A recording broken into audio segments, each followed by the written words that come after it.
Okay, so I had a viewer ask me about the G4 and was wondering what some of these things were at the front.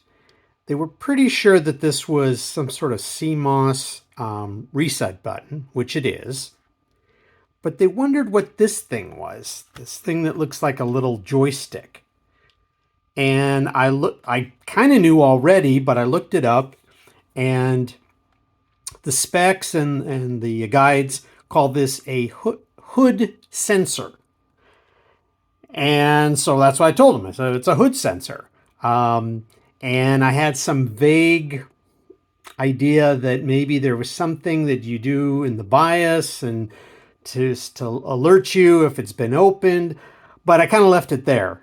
And then I started thinking about it. I said, it might be interesting to do something, a video about this hood sensor.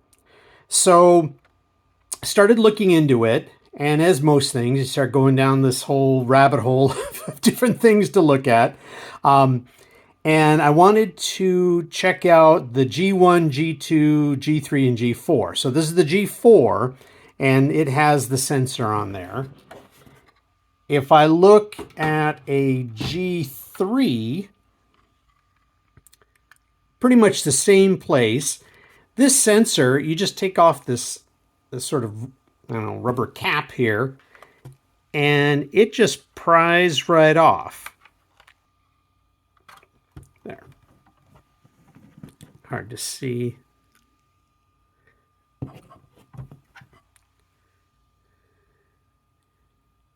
And sometimes, now this particular one doesn't say on it, but a lot of them will say like, looking at it will say, I'll show you on the other one. So it says H sense.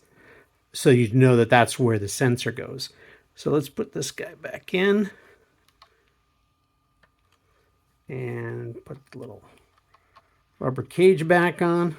Okay, so that's the G3. G3 and the G4 work very similar, and I'm going to show you how to set the value in the BIOS and then what happens when the cover is removed.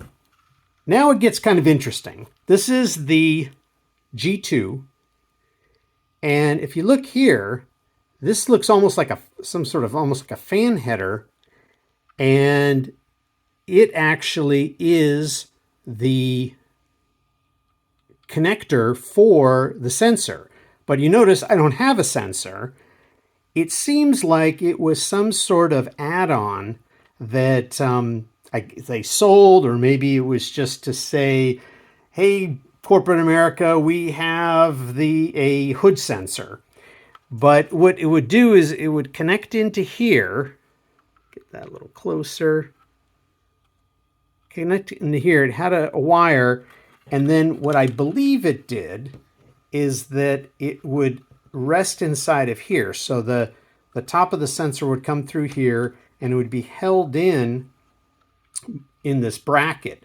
And the reason that I'm pretty sure that that's the case is that if you look at the G2 service manual, the section that talks about how to remove this caddy says that you need to, undo the screws, and one of the last things you do is to remove the sensor. Now, those diagrams are kind of funky, and it almost made it look like it was sitting over here, but that wouldn't make sense, because if it was sitting here, then you couldn't put your drive in. So it's got to be something that would be on the other side of the back of this caddy. So the thing that looks like it just makes sense to fit would be right in here. I've looked for it. I only saw one true listing on eBay, and I think it was foreign. It was probably like 30-40 bucks to get. So I'm going to keep an eye out in case, I get a good price on it, because I'm very curious to try it out. There were others that called themselves hood sensors and HP, but they seemed kind of tall. So, but the particular one actually had the model number, and I'll put the the part number. I'll put that in the comments. So then we come to the G1. Okay, so the G1 also has that same block. And if we turn it around, might be able to even say where it says Hisense. Okay. What I speculate is, again, it would, and the neat thing is the part appears to be the same for the G1 and G2. But in this case, I think it would connect here, and then it would sort of lodge itself somewhere between, you know, this base and here. What's kind of interesting, and I don't know if it just happens to be there or if there was a reason, but you see this almost like a little, kind of almost like a cutout there. So I don't know if it's supposed to sit on there in order for it to fit. That would be, I don't know, that may be almost too much room if we compare it with the G2. So the G2 is pretty much just within here. This one doesn't seem to have as much of a, you know, a hold, but that's what I'm speculating. There's very little information on it in the G1 service manual. It just gives the part number, and that's about it. And you know that that's the connector for it. Okay, so let's show what you need to do. And what we're going to do is I'm going to use my G4 as the guinea pig. That's the G3. I'm going to use the G4. And I'm going to put obviously the cover back on. We'll go through on how to make the change into the bias.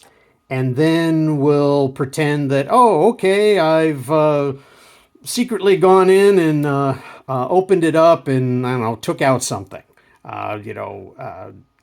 Stick of memory would probably show up in the config thing, but I don't know, maybe I swapped out something. But either way, I got in there. Maybe I took the drive out, stole all your company secrets, and then put the cover back on. And it's going to tell me that it happened. So we'll see what that looks like when we get that configured. One thing I should point out, and this is something that I was wondering myself, is it somehow detecting that the cover's not touching it anymore? But that's really not the case, because you see here, it's really not tall enough. My guess is that it's some sort of light sensor that, you know, when it's dark, it's okay, but when, you know, I see some light, that's just, you know, if someone knows better, let me know. Okay, so we hit escape as the computer is booting up so we can get into the start menu. We want to go to the BIOS setup. We want to go to security. And we want to look for that smart cover. We click on smart cover. And we want to change it from disabled to notify user. Go out, main, save changes and exit. Now, most likely it's going to reboot, and you may get an error right away saying, hey, the cover was open, and so forth. It almost seems like it has to flush that out at least one time before you do your experiment where you actually truly open up the cover. So let's save and change and exit. I don't have a drive in this particular unit, so it's just going to start up and try to find something to boot to. Okay, so there we are. We see that it got the removal warning. Again, sometimes you may have to hit this a couple times to sort of flush it out, but then from then on, as long as you don't open up your unit, you won't get this error again. So I'm going to hit enter, and I get it a second time. Now it should be flushed out. Now it would, boot into Windows or whatever you want. What I'm going to do at this point is shut it down. I'm going to actually unplug it, take the cover off, and then bring it back up, and we should see the error. So I'm sliding off the case.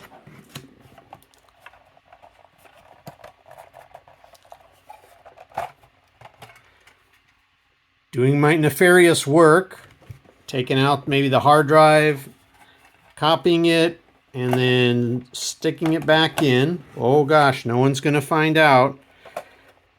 Close it up. You notice I don't have power. And now I'm going to supply power and bring it back up, and we should get that message again. And as predicted, there's our message saying that the cover has been removed, and it was able to detect it even if there wasn't power connected. So we'll hit return.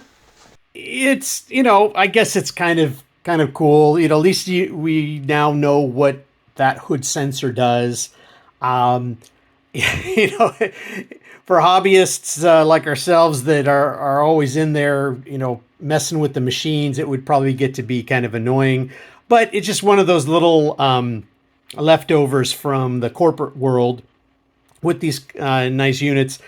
Let me know if you can see of other, practical uses for it.